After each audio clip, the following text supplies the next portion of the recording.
Hello, everybody, and welcome into Senior Living Live. My name is Melissa. Thank you so much for being with us this afternoon. And I see there are quite a few of you who have already logged in. It's going to be a great webinar. We expect it to be about an hour long. And as you can see on your screen there, it is called Aging in Place is an Illusion. We've got one of our favorite guests here to present to you today. His name is Brandt Ross. He's going to have little bit of music added to this webinar. We hope you certainly enjoy. So sit back, relax. Brandt, the webinar is all yours, and we will remind everybody at the end of the webinar that you'll be available to answer all of their questions. Take it away. Thank you, Melissa. My name is Brandt Ross, and this is a personal commentary of mine.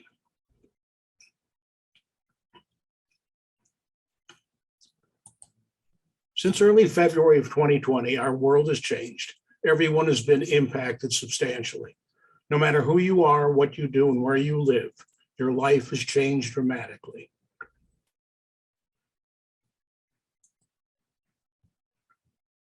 As seniors who are the primary target of this deadly virus, our mission has really been to survive. I'm pleased to report that the residences where we live have been successful in protecting their residents and maintaining a strict protocol. A disclaimer, I have no qualifications. I'm not a professional geriatric counselor. I'm not a healthcare professional. I'm a retired businessman, happily married for 63 years with 3 children and 8 grandchildren. 8 years ago, we sold our home, downsized, and transitioned happily to a senior residence. Last year, we transitioned happily to Huntcliffe Summit. Over the last 8 years, I've taught classes in many subjects, including senior transition, and have witnessed many sad situations with family, friends, and strangers. Here are some of their stories and my perspective on why aging in place is an illusion. Before we begin, I want to ask you a question. We won't discuss it now. We'll talk about it later. The question is, what do you want your legacy to be? That is, what do you want to leave to your family? There is no right or wrong answer. Just keep it in the back of your mind as we go through the program, and I'll share with you my particular opinion. Not necessarily right, but it's mine. Aging in place. It sounds so simple. It sounds so easy. It sounds so practical. Why not? Stay where you are. Stay in the home you love, near the things you love and the people you know and love. Much of the world is telling you to do it. Therefore, it must be right. Or is it? You can have a downstairs bedroom, bathroom. You can have an elevator in your home. You can have a motorized chair in your stairs. You can have seniors sit-in shower and tub. You can have doorways adapted, shelves, countertops adjusted, and make everything handicap friendly. You can make your home adaptable to aging in place. Walk-in tubs and showers. Chair lifts for stairs. Widened doorways to accommodate walkers or wheelchairs. Indoor threshold ramps are also necessary modifications for older adults who use wheelchairs. Kitchen modifications. You may have to adjust countertops. They might be too high, especially if seniors in a wheelchair. Flooring modifications. Hardwood, tile, laminate, and vinyl floors are smooth and may allow for easier wheelchair maneuvering, but they also tend to be more slippery than carpeting. Let's pause a moment. Let's go back to 1957. 1957. Ike was president. Elvis was king. Half the songs in the top rock and roll hits are his. And of course, every guy's dream was that 57 Chevy. Top movie, Sweet Smell of Success. Tony Curtis and Burt Lancaster. And this song was written by the Statler brothers, mythical class of 1957, but I think we can identify with some of the people in the story. Tommy's selling used cars, Nancy's fixing hair, Harvey runs a grocery store and Margaret doesn't care. Jerry drives a truck for Sears and Charlotte's on the make, and Paul sells life insurance and part-time real estate. Helen owns a hostess, Frank works at the mill, Janet teaches grade school and probably always will. Bob works for the city, Jackson Lab Research, and Peggy plays the organ at the Presbyterian Church. And the class of 57 had its dreams. Oh, we all thought we'd change the world with our great words and deeds. Or maybe we just thought the world would change to fit our needs. The class of 57 had its dreams. Betty runs a trailer park, Jan sells Tupperware. Randy's on an insane ward, Mary's on welfare. Charlie took a job with Ford, Joe took Freddie's wife. Charlotte took a millionaire and Freddie took his life. John is big in cattle, Ray is deep in debt. Where Mavis finally wound up is anybody's bet. Linda married Sonny, Brenda married me, and the class of all of us is just part of history. And the class of 57 had its dreams, but living life from day to day is never like it seems. Things get complicated when you get past 18, but the class of 57 had its dreams. The class of 57 had its dreams. Aging in place is an illusion. Hazard number one, your home. For many seniors, the home represents a significant part of their net worth. Putting more money into the home increases your investment, which may not be recoverable. Since we don't know our destiny, it's difficult to guess what our financial, physical, and emotional needs will be. The home is an illiquid asset. In other words, you cannot easily and quickly make it liquid into cash. Think about it. Let's say you make all the necessary changes in your home to make it senior livable. Since someday, no matter what, your home will have to be sold. Who is going to buy this home? The senior features may limit the potential buyers. If the buyer is a millennial, you know certainly they're not going to be interested in these features, and you may have to pay to remove them. It's my personal opinion that as we age, cash is king, especially in this day today where things are so uncertain. And also, since we don't know our destiny, does it not make sense to have financial flexibility? Selling your home creates financial flexibility. Every senior says, I love my home. I've heard this so often. Bulletin, your home does not love you. It will trip you. It will make you slip or fall. It will make unending demands on you. New roof, plumbing, windows, HVAC, taxes, HOA assessments, outside maintenance, a tree falling, whatever. Most importantly, no matter how much senior accessorizing you do, you are likely to be at more risk of an accident. That is a fact. Here's an actual story of friends. The stories I'm going to tell you are people that I know. I've camouflaged the names, of course, and the stories, so you won't know anybody really, but these are all family members and friends, and their stories are sad. Jeff and Eleanor in 2017, they were 76 and 73, married for 50 years. Both were retired after successful careers. They had two homes, one in downtown and one on the ocean. Eleanor had dementia and was finding it difficult to drive, and Jeff had to be her caregiver and do all the driving and errands. Their three children thought she should do something to plan for the future. 2020, Jeff Tripp broke his hip and was in hospital rehab for 2 months. One daughter had to fly in and care for Eleanor. Today, Eleanor is in memory care and Jeff is in an assisted living facility. Both are unhappy. The children are attempting to deal with two homes and the stuff. And sadly, the children are at odds with each other. Aging in place is an illusion. Hazard number two, stuff. For almost all seniors, the home has been used to collect the family heirlooms and all the treasures that all families accumulate. The seniors harbor the belief that their children and grandchildren will want these treasures. With a few exceptions, you should realize they probably do not. The longer you delay stuff disposal, the harder it gets. Getting rid of the stuff in your house usually requires assistance. Hiring a professional downsizer will help you through this process. Keep saying to yourself, it's just stuff. Our life is really about family and friends. I'm going to be saying that over and over. Typical living room. with stuff.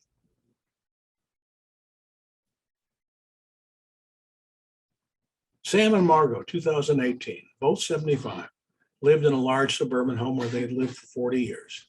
Sam loved his garden, both loved golf, and they were enjoying retirement. Their children lived nearby and they all enjoyed family activities. They discussed selling the house, downsizing, and maybe moving to a golf community, but they put off any decision.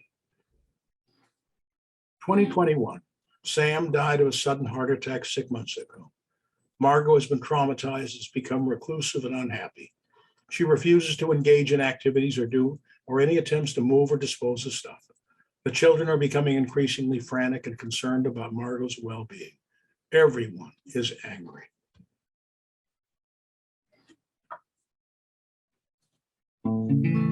This is a song written by Bob Dylan. I'm sure you've heard it before.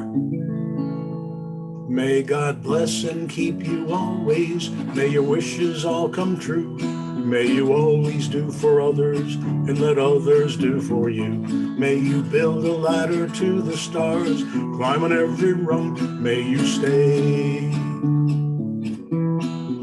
forever young, forever young, forever young. May you stay forever young. May you grow up to be righteous. May you grow up to be true. May you always know the truth and see the light surrounding you. May you always be courageous, stand upright and be strong. May you stay forever young, forever young, forever young. May you stay forever young. May your hands always be busy. May your feet always be swift. May you have a strong foundation when the wind of change is shift. May your heart always be joyful. May your song always be sung. May you stay forever young, forever young, forever young. May you stay forever young. Another story of people we know. Excuse me for a minute.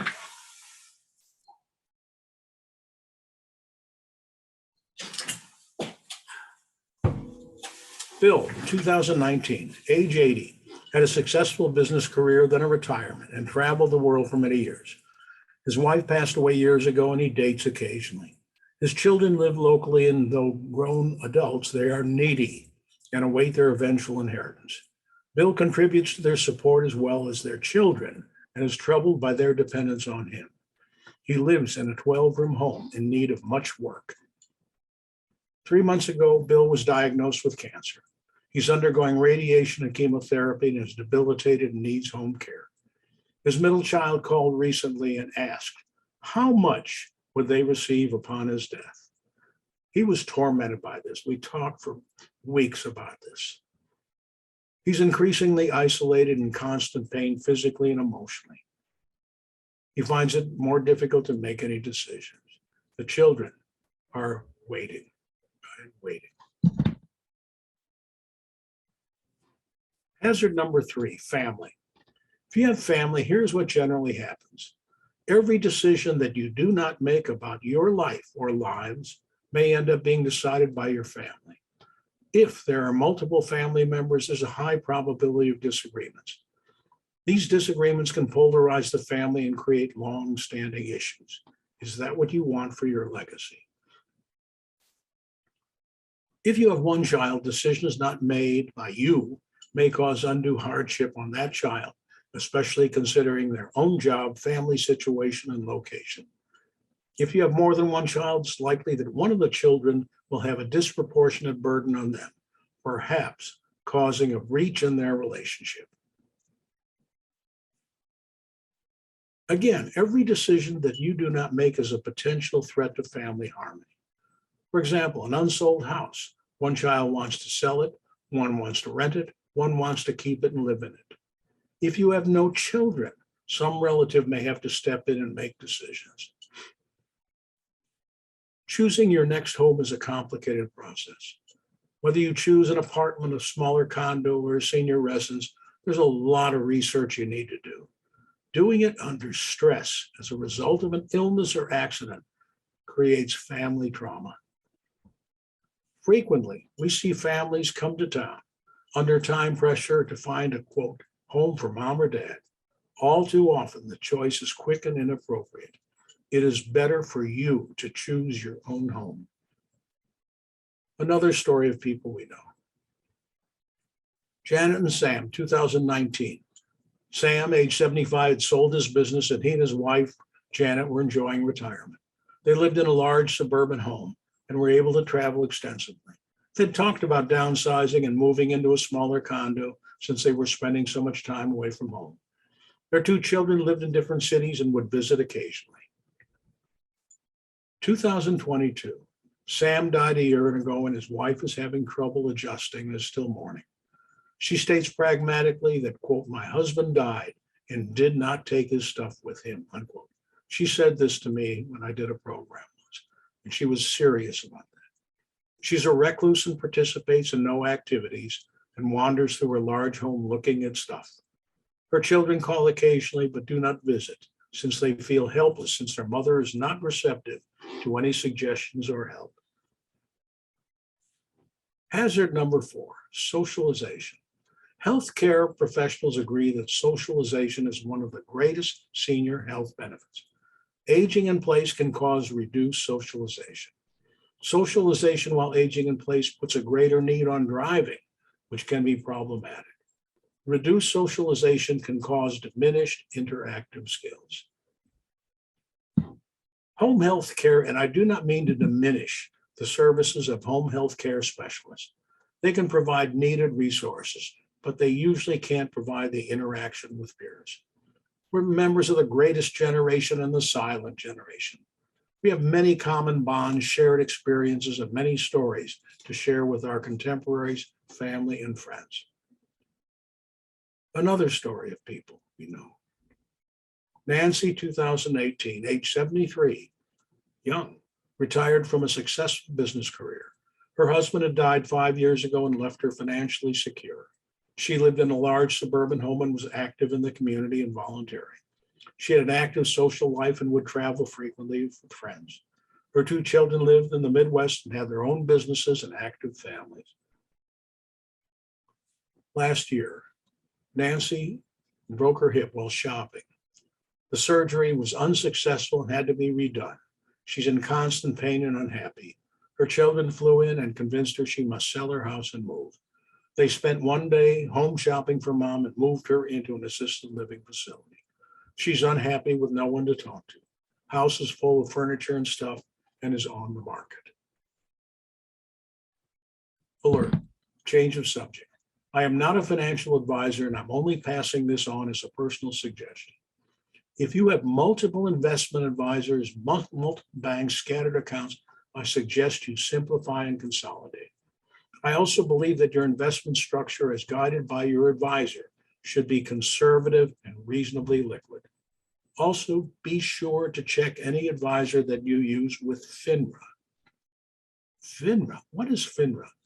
FINRA is the Department of the Securities and Exchange Commission that is the administrator of all the brokers and financial planners in the United States. Every year, there are thousands of claims filed against investment advisors not acting in your best interest. Does this next slide ring any bells? Let me bring that up a little closer.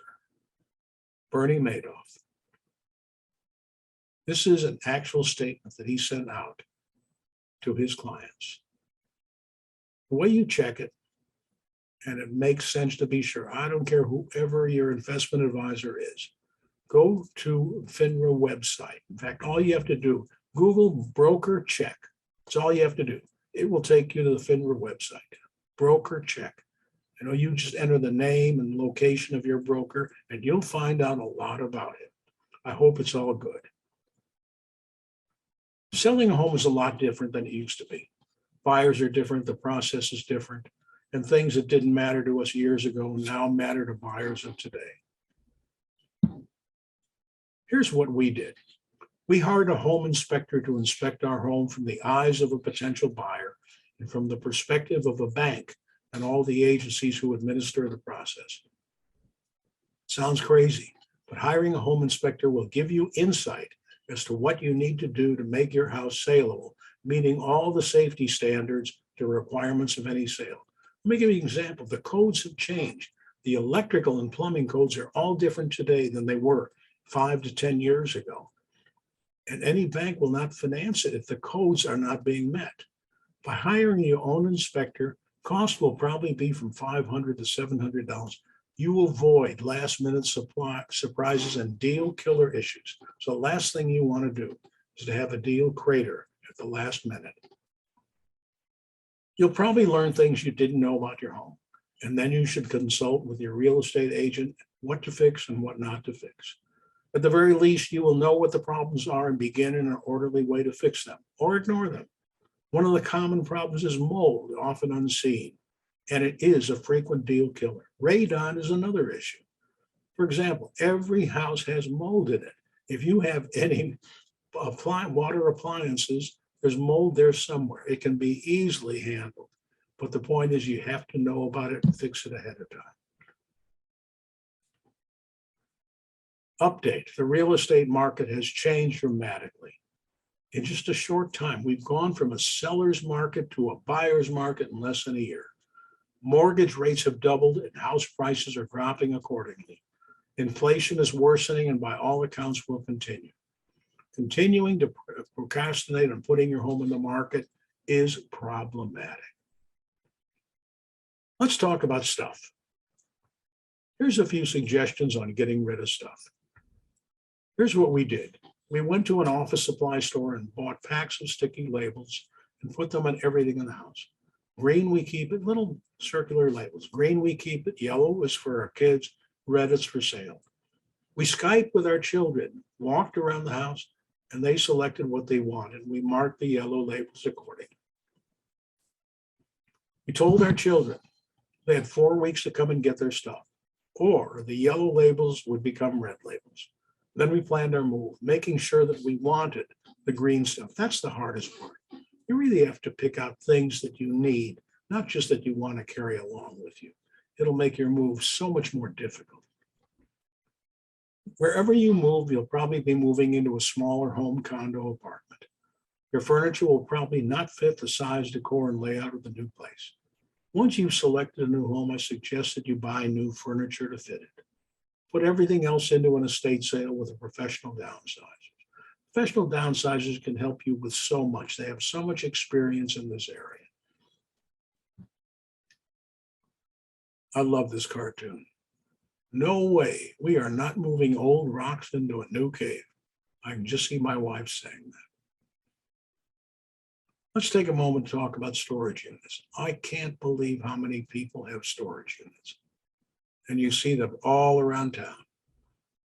This is what the typical storage unit looks like. Or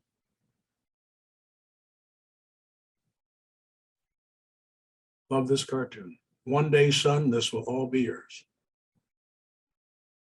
We didn't face this problem, but if we had, here's what we would have done. Whatever was stored here was obviously not needed. Otherwise, it would be in the home. My suggested approach: remove family archives, photos, Bibles, take these to your home. Get someone, a downsizer, or a friend to donate everything to a charity or a dumpster. End your lease as soon as you can so that your storage unit looks like this. It's quite likely that if you don't take care of your storage unit, it will probably end up like this one day.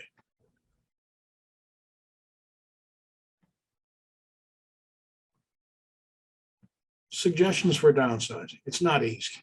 It's best if you get help. Hire a professional. One thing you'll probably learn is that most collections have diminished in value. Expert advice in downsizing is essential.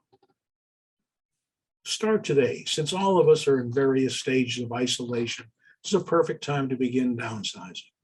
Order some pressure-sensitive labels. You get them from an office supply store. Make sure they're the removable pressure-sensitive type. Start with one room. Don't move anything. Just put stickers on everything.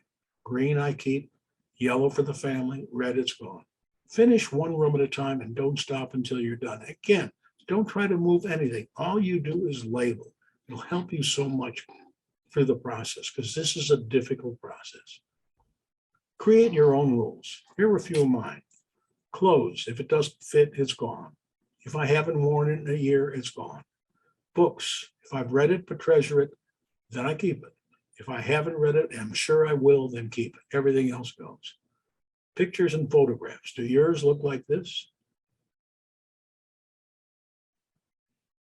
Everybody has a drawer or drawers or boxes of pictures.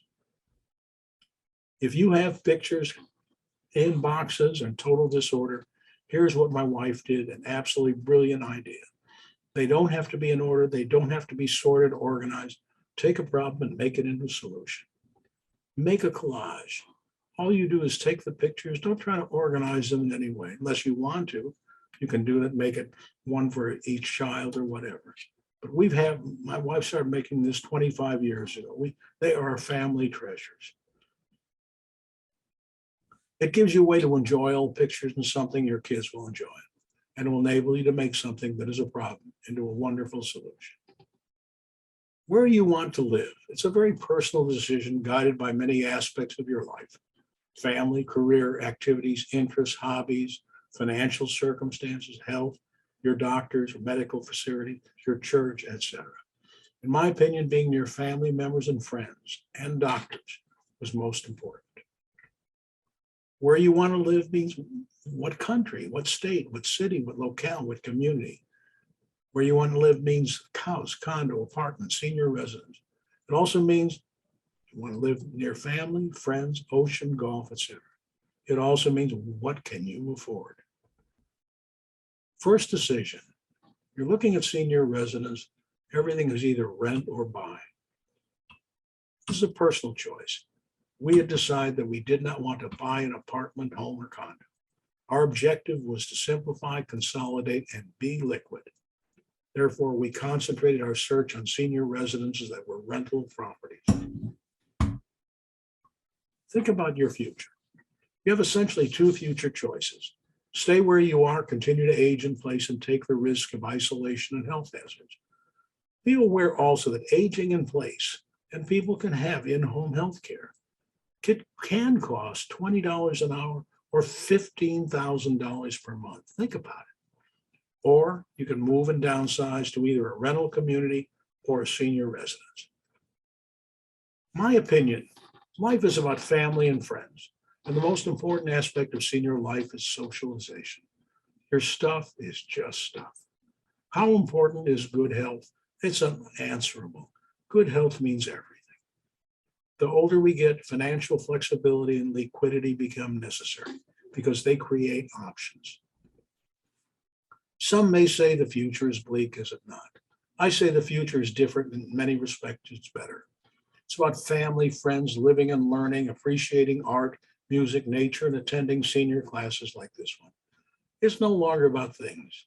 It's about appreciating everyone that we have around us, family, old friends, and new friends. Remember the question, what do you want your legacy to be? Again, there is no wrong or right answer. It's a personal decision, and you decide what your priority is. Think about it. I will share with you my answer. I want my legacy to be that my children and grandchildren and those that follow will be good friends. That's it. If my children and grandchildren are good friends, that means that the essence of our traditions, our practices, the family stories, the relationships, and mutually respect will continue in some way through the generations. I will try not to do anything to jeopardize it. That is my wish and hope for my legacy. And again, the more things that you leave undone, the more chances there are for relationships in their family to just disintegrate. I don't want that to happen. Question, where do you want to be when blank happens? I'm being totally candid when I say that something is going to happen that will be life-changing. Happens to everybody. It's not a matter of if, it is when. Something is going to happen to us that will change our life overnight. It's so easy to go into a state of denial about this reality. The only thing you can really do is alter your preparedness.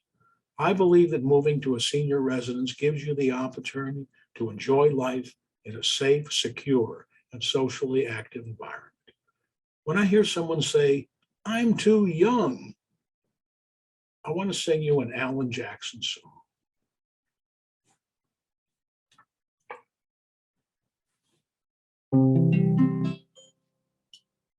The older I get, the more I think you only get a minute, better live while you're in it, 'cause it's gone in a blink. And the older I get, the truer it is. It's the people you love, not the money and stuff, that makes you rich. And if they found a fountain of youth, I wouldn't drink a drop, and that's the truth. Funny how it feels, I'm just getting to my best years yet. The older I get, the fewer friends I have.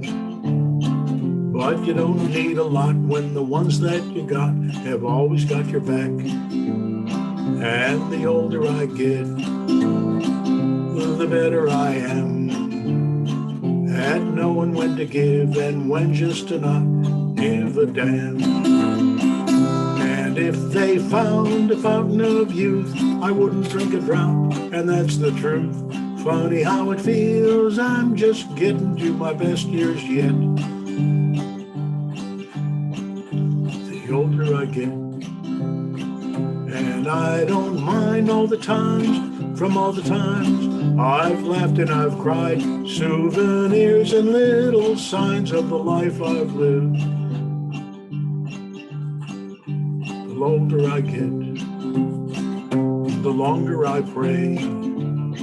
I don't know why, I guess that I got more to say.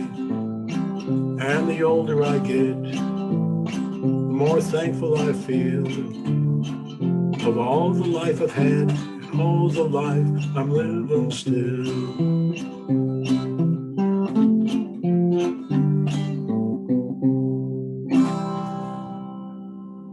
This song was sung by Alan Jackson. The great country singer was recently diagnosed at age 63 with a degenerative nerve disease, which seriously impacts his physical ability. He is in the midst of his last nationwide tour and probably will be retired very shortly. I am too young. Clarification, I'm not selling anything. My mission is to get you to do something and not procrastinate. If I can be of any help along the way, please feel free to reach out to me. A personal comment. I began facilitating classes about 8 years ago. I say facilitating because teach would imply that I'm an academic with credentials. Whether it's a history, stories I tell, or senior transition, for me, the greatest joy has been the interaction with other seniors and hearing the stories and the experiences that we share. These truly are my people.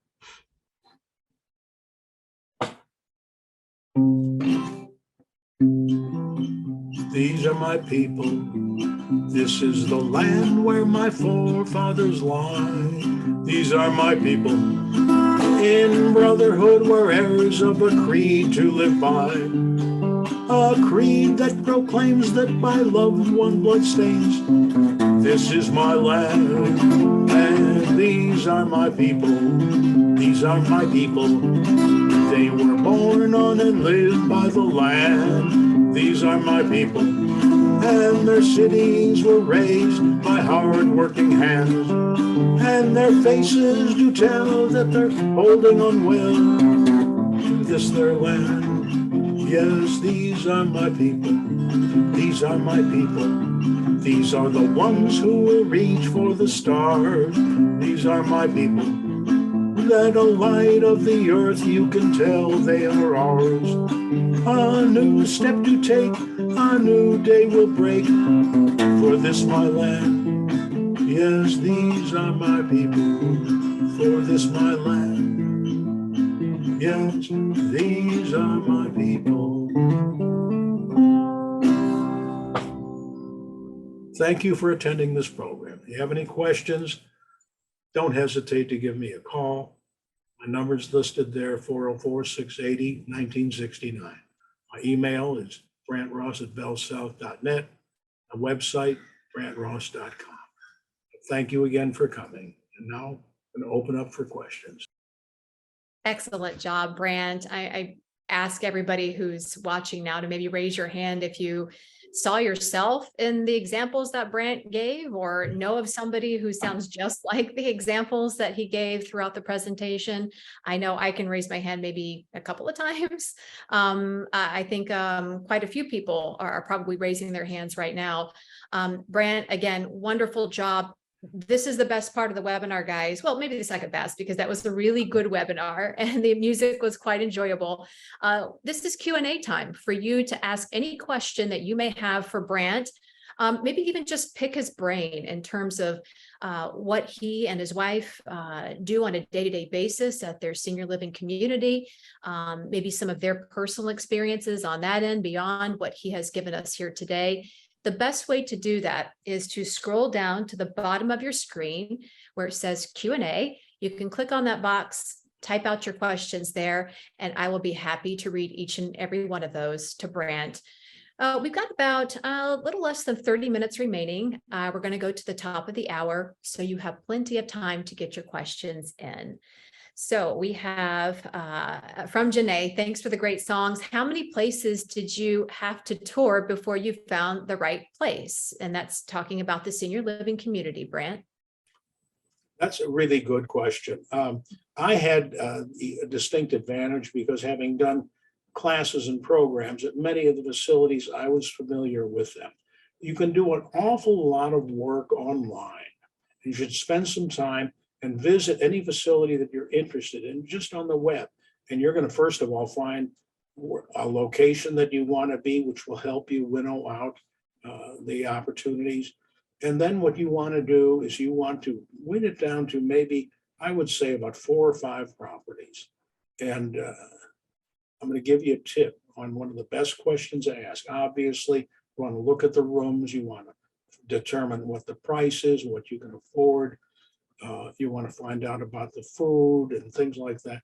But the most important element in senior living is the longevity of the senior management. These are difficult times. And what's going to make the difference in any facility is the fact that if you have experienced people, everybody has a shortage of help. It's a national problem. There's a tremendous number of jobs that are available, and it's hard to find people do. Therefore, management has to step in. And where you have management and where we're living right now, the average manager's been here 15 to 20 years, and they understand that it's all hands on deck. But everything is important. You have to decide what your priorities, and maybe the size of the room, maybe price, maybe food, it may be the view, whatever it is.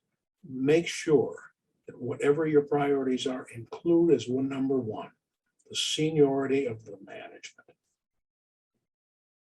I agree with that very much, Brandt. Great answer there. And again, this is from your personal firsthand experience, and that is what we're tapping into here today. The questions are starting to come in, so let's move to the next one from Anonymous. What additional information do you have available on your website to share with my in-laws? So any additional information that you can provide, or places that you can send people that can sort of back up what you've talked to us here today about? Well, and my website is primarily about the programs that I offer. But if you will send me an email, I'll send you a checklist. It's a 1-page summary checklist of what I think the steps are in the sequence of events. So my email address is Brandt Ross, don't forget the D in Brandt. It's like the last part of Rembrandt. Brandt Ross @bellsouth.net, and just put checklist in the subject matter, and I'll send you it's a 1-page, not complicated, and I'll be happy to send that to you. Great. And Anonymous says, thank you. And then while we're still on the heels of that in terms of additional information, are there any sites that you maybe check on a daily basis that do to pertain to seniors specifically that you might want to share with the group here today? Again, I don't know of any. I mean, you can really look at all the websites and get it, but it's going to come down to everybody is selling and promoting something. It's going to come down. One of the things that we found, and I had visited, I say, a number of properties. When you go into a place, and if you have the chance, and it's harder today, but to mingle and talk to some of the other residents, you're going to get a feeling, of comfort and so on. It all depends, again, on your own attitude as to what's important to you. But it gets down to, you can do a lot of preliminary homework online. But it's going to get down to really, in a sense, how you feel about the property when you get there. And it's going to be different. That's the one thing you have to remember. Whatever you do, it's going to be different. And you have to not look at that difference as a bad change. You have to look at it as a new step in your life and welcome it. And I'm telling you, sure, it's a mess moving and so on, but I'll tell you, the opportunity to meet new friends, meet people, share stories. I can't tell you how many times we have found the stranger will have dinner with new people. We'll find that we've got common denominators, either lived in the same city or knew someone, or whatever it is. There's so many things that we have in common. Yeah, and that can lead to the next question here. It is, I'm a daughter trying to encourage my stepmom and dad, who has Alzheimer's, to move into a CCRC. It's been very difficult to get her to move on this. What else can I say to encourage her? Thank you. I would say have her talk to Brandt Ross directly. But seriously, Brandt, what would be maybe the best advice you can give Lee here? Well, listen, I know stubborn people. I mean, really, in a sense, and old people become very fixed in their thing. I'm not going to move. I'm going to die here and so on. You have to have a candid discussion saying, is this what you want to leave to me? Or I have a family to take care of. I have a job. Is this what you want? If we work together and do it now, we can do it, and we can do it in an intelligent way. But you're not doing anything and just leaving the burden to me. It's not fair. It's just not fair. Yeah, and I'm happy to talk to anybody. I'm not saying I'll convince them, but I can sure share our experience, and I am happy to talk to anybody. Yeah. So Leah, if you are jotting that down, you do have Brandt's information there. Maybe direct mom or dad in that direction to maybe somebody who's more of their peer, who is going through that exact process or who has gone through that exact process. That may be the turning the turning point for them to make that decision and help you help them. So thanks for being here with us today. Question from Pat. I would like the words to the song Forever Young, sung by you, Brandt Ross. How can somebody get those lyrics? You can go Google it and you'll find it online, and you'll find someone far better than I singing it. But if you, again, would just like the words, send me an email and I'm happy to send them to you. It's a beautiful song. Yeah, and we have had a couple of songs with that title. So specifically, who was the original artist that you took that song from? Johnny Cash is a good one. Yeah, that would be my favorite selection. Great. Yeah, thank you so much. We've got about 15 more minutes with Brandt, so a great time to get your questions in. Again, you could scroll down to the bottom of the screen where it says Q&A, type those questions out there. And as you can see, Brandt is more than happy to give an answer to each and every one of you. Brandt, I would like to pick your brain about something I already know the answer to, but I think it would be great to sort of share. You've mentioned moving into a community several years ago. Can you talk about some of the instances or situations that you and perhaps your wife have experienced where living in that community, you said, wow, if we hadn't been here, we couldn't even imagine what would have happened had we been on our own in our own home? Oh boy, there's so many situations over the course of 8 years, and we lived in another senior residence, and we loved it. Unfortunately, I will tell you candidly, I became concerned about what was happening in Atlanta, in the city area, the noise and so on, and other issues. That's why we sought to move. Um, but I think there were so many cases, illness. My wife had 2 back surgeries. One of them did not go well. And because we were at a senior residence, the food was accessible. During the pandemic, they delivered the food to our door. Life was not fun, but the fact that we were here, everything was brought to us. They cared about it. They check on us every day. They do a health check. They call us. If we don't call in, they find us wherever and so on. So we're being secure and safe in the current environment. A terrible story happened to one of our close friends, a single woman who was in very good health. Anyway, her husband had passed away, and she was living, by herself. She would talk to a family member every day, and what happened? She had a stroke. She collapsed. She laid there for 2 days before the police broke in and found her lying there alone. And I'm telling you, fortunately, she has recovered after a lot of therapy and care. But when you're living alone, you are just at risk of so many things. And not only senior residence provides you with the security and the care, but most importantly, it provides you with friends, people who are around, people who care about you. Sure, are there cranky people? You bet there are. But there were cranky people in kindergarten too. But anyway, it's just that this is the place to be when we need help, and it's always available. That's what's so important to me. Yeah, fantastic. And another great example. Thank you so much, Brandt.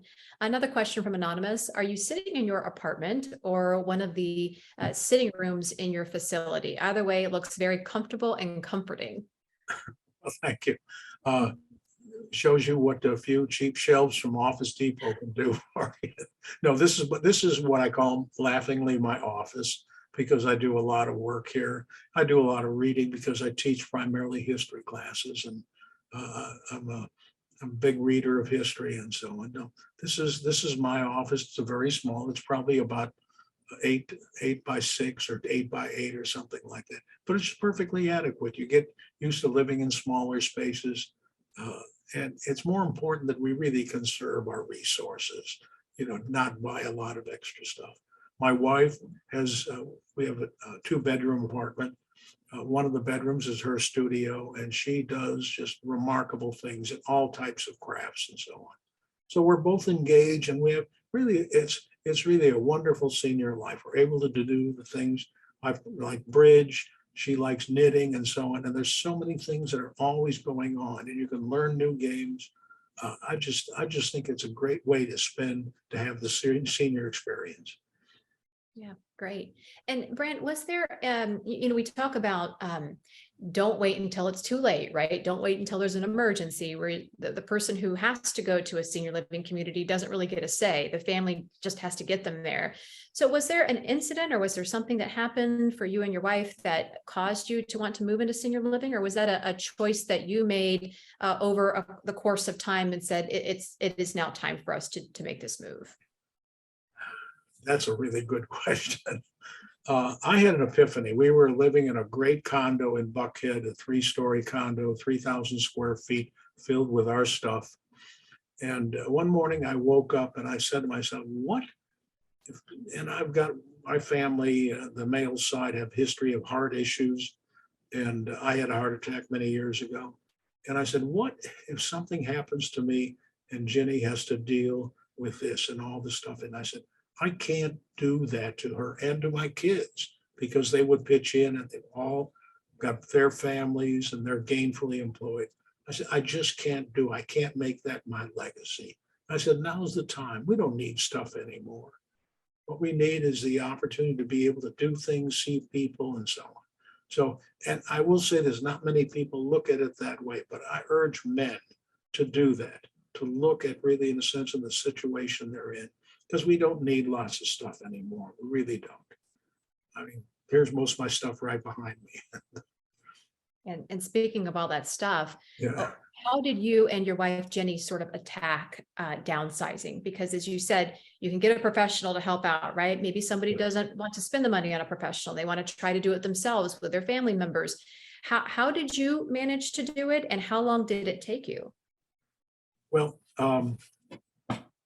first of all, we did a lot of it ourselves, but I learned after doing this for many years that a professional can make your life so much easier. Sure, it's going to cost you more, but you have to look at this as what would happen if a tree fell in your yard. It's going to cost you $4,000 to remove it. And what are you going to end up with? A hole in the ground, and a stump, and so on.